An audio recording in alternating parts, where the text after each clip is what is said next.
ভাই কি মোষ বিক্রি করবেন? হ্যাঁ ভাই বিক্রি করবে দেখে তো রাখছি দেখা আমার তো একটা মোষ লাগে বুঝছেন, কারণ কি এটা বিক্রি করবেন? হ্যাঁ কি মোষ লাগবে আপনার? মোষের দিয়ে ফেনা বেরিয়ে গেছে। আরে ভাই ধরেন না, মোষ ঠিক আছে, আপনি মোষ কিনবেন? মোষ তো একটা লাগে কুরবানি দেবো। আপনার তো চেয়ারে করে মোষ কিনবেন না, এটা মোষের গেটাবে বুঝেন না ভাই। কত হ্যান্ডকন কত বেচবেন এটা? আপনি যদি নেন ভাই তাহলে এটার দাম, মোষের দাম কইলেন না আপনার দাম কইলেন? কি করেন ভাই? আপনি মোষ কিনতে আইছেন নাকি রশি কিনতে আইছেন? আপনি তো মোষের দাম কইছেন, মোষের কি আছে কারণ কি দাম একটা কমু? ভাই আপনি এক জায়গায় আপনি 1000 বার দাম কন, কিন্তু বুঝে কইেন ভাই। ভাই টেয়া দেবো 80,000। ভাই পারতাম না, আপনি মোষ কিনতে পারতেন না, আপনি জানগা। আপনি কত হইলে পারবেন? ভাই শোনেন, মোষটা আমি বেচতাম কি লেগে জানেন? মোষটা আমি তাহলে বেচবো ভাই, বউ আছে না, বউ মোষের এই গু ফালাইতে চায় না, ফেলাইতে চান না আবার এই শিং দেখলে ডরায়, বুঝলেন?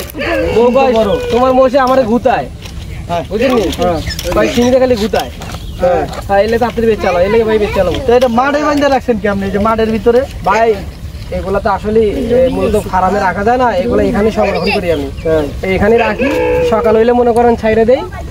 গু গোবর কি আপনি সব করেন? আর ভাই আমারই করা লাগে, এত তো এই চিন্তা তো আপনার করে লাভ নেই। আপনার তো এটি ফেলেন, আপনার বউ গেছে ভাই অনেক কষ্ট ভাই, বুঝছেন? মোষ পালন, এই ভাই শুনেন, মোষ আমি সকালবেলা এখান থেকে ছাইড়ে দেই। এই যে সারা মনে করেন এই যে বন সব খাইয়ে আসে, যখন গরম লাগে এই পানির মধ্যে ডুববে থাকে। এরপরে যখন এক তৃপ্তির মধ্যে যখন গোসল হয়, এরপরে উঠতে আসে, ডাঙ্গায় উঠতে আসে। আসার পরে বিকেলবেলা আমি এখানেই সংরক্ষণ করি। এখানে মোষের অসুখ হয়েছে ভাই। দিতে হইব কত ভাই? আপনার 2 লাখ টাকা লাগবে। 2 লাখ? হ্যাঁ 2 লাখ। পারলাম না। তাহলে আপনি হাঁটা দেন, আপনি সোজা হাঁটবেন, পিসার চাইবেন না, সোজা। যদি দামটা একটু কম হয় তাইলে একটা কুরবানি দেবো বুঝছেন ভাই। কুরবানি দেন। আর আপনি ভালো তো মনে করেন ওই খাওয়াই বুঝেন না, ফকির মিষ্টির খাওয়াই, তো জবা করে একটা সবাই খাওয়াই দেবো। একটা মোষ ফকির মিষ্টি খাওয়াইবেন? আরে ভাই গেটার দিকে বুঝেন না, ঢাকার থেকে আইছি, আপনার খামার থেকে একটা খামারটা আমার পছন্দ হয়েছে।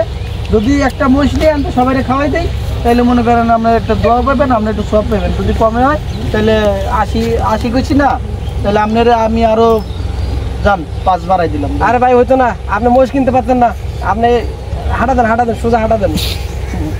আপনি যে আপনি দাম কইতাছেন, এটা তো মোষের দাম কোন নাই। আরে আপনি দাম কইছেন বুঝেন না? যাইছেন না, হ্যান্ডে যান, এদিকে যান। আচ্ছা ঠিক আছে, আমি মোষ আরো আছে, আমি কিনবো। আরো আছে, আপনি কিনেন গা মিয়া মোষের মিয়া। আপনারা যেমনি মোষ পালতাছেন, তো মোষ তো খালি মানুষের খেত খাওয়ান, মাগনা খাওয়ান, আর আপনারা মোষের এই যে একটা আমার যে আঙ্গুল দিলেন, আমাদের স্বভাব খারাপ মিয়া। আপনি কি আপনি মোষের কি খাওয়ান? আপনি ভুসি খাওয়ান, ফিট খাওয়ান? আপনি ছাইরা দেন মানুষের খেত খায় মোটা হয়েছে, এটারে আপনি এখন 2.5 লাখ 3 লাখ টাকা। আপনি দেখছেন কমে ছাড়লে কি হয়? আপনি দেখছেন সকালবেলা তো দেখলাম চলে মানুষের খেত খাইলো খালি, দেখি নাই কি মনে করেন? এই তো মানুষের খেত খাই জানতো উচিত আজ পড়ছে না, উচিত ভাই, উচিত কথা। আমি মানুষের খেত খাওয়া, এই যে 24টা মোষ আমি করছি। মানুষের খেত খাওয়া করছেন, হারাম খাইছেন, হারাম খাওয়া করছেন। কিসে বালা খাইছেন? কিসে ভাই শোনেন, গায়ের দিন না, গায়ের দিবেন না। আপনি কি কইতেছেন? বুঝে কইতেছেন? বুঝে যে হারাম খাই যে মস্তি করছেন, এর লিগে আপনি ঘর নাই বাইরে রাখছেন। আপনার যে কমে দিতে পারতাম, আমরা জুত লাগতো, আপনি জান কামে। আরে মিয়া এই যে শুনেন, জানেন মোষের মধ্যে দিমু কিন্তু এখন 2টা আমি এই মোষ নিয়ে জমা করে গরিব মানুষের খাওয়াই দেবো বুঝলেন। আপনি তো এটা দিলেন না, আপনি তো বুঝলেন না, ভাই বেরোতে চিনলেন না।